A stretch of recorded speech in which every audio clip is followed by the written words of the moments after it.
You've been sitting here for over 3 hours, and I have you know the entire country is demanding you resign and demanding that you be fired if you do not resign. Things are not going well for you. You need to answer the questions. Was there a protective intelligence team, and what technical resources were utilized for that event, specifically drone or helicopter assets?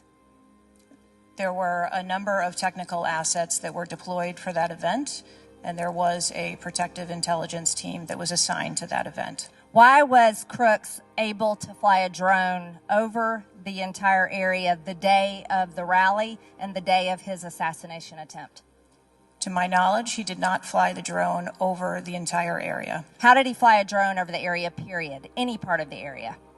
Again, I would have to go back and check the timeline of when that took place and when the event... Why didn't you bring the timeline with you today to answer our questions? I don't have all of the answers on the timelines based on the criminal investigation. Were you not prepared today to answer our questions?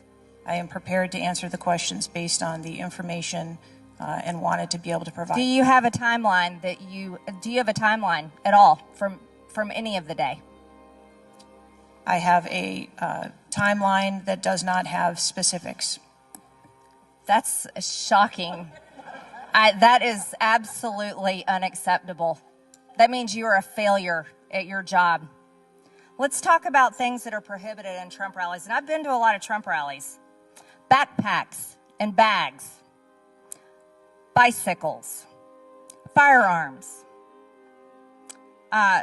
any type of weapon, or any other item determined to be a potential safety hazard, like a rangefinder would be one. At 5:10, Crooks is first observed by one of the snipers, AGR Sniper 1, at the building. 5:10, President Trump was shot in the face at 6:11 p.m. 5:28, AGR Sniper 1 takes a picture of a bicycle and 2 bags.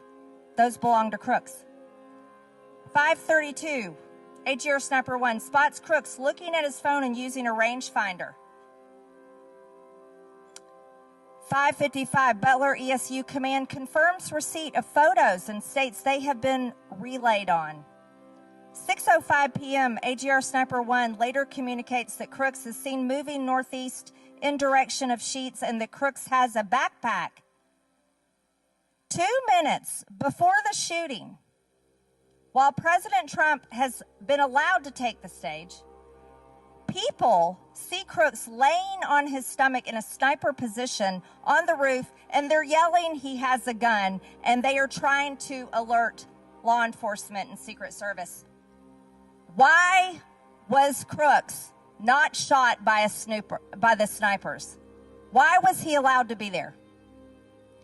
As soon as the individual was identified as a threat, they were... No. What do you consider to be a threat? A man with a gun laying in a sniper position, a man that had a backpack, a man that had a bicycle, a man that had a rangefinder. At what point is he determined a threat? An individual with a backpack is not a threat.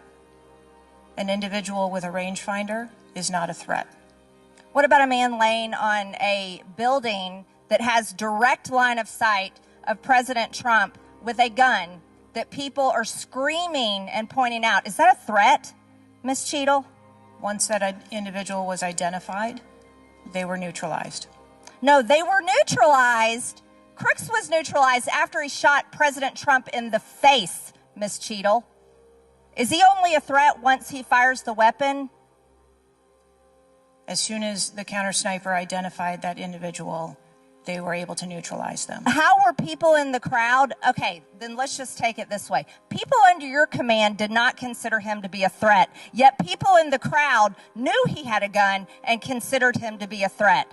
That means that you are a complete failure as the director of the Secret Service, that people under your command don't perceive a man laying on a roof with direct line to the president with a gun. They don't perceive that to be a threat, yet the people in the crowd do. How is that possible?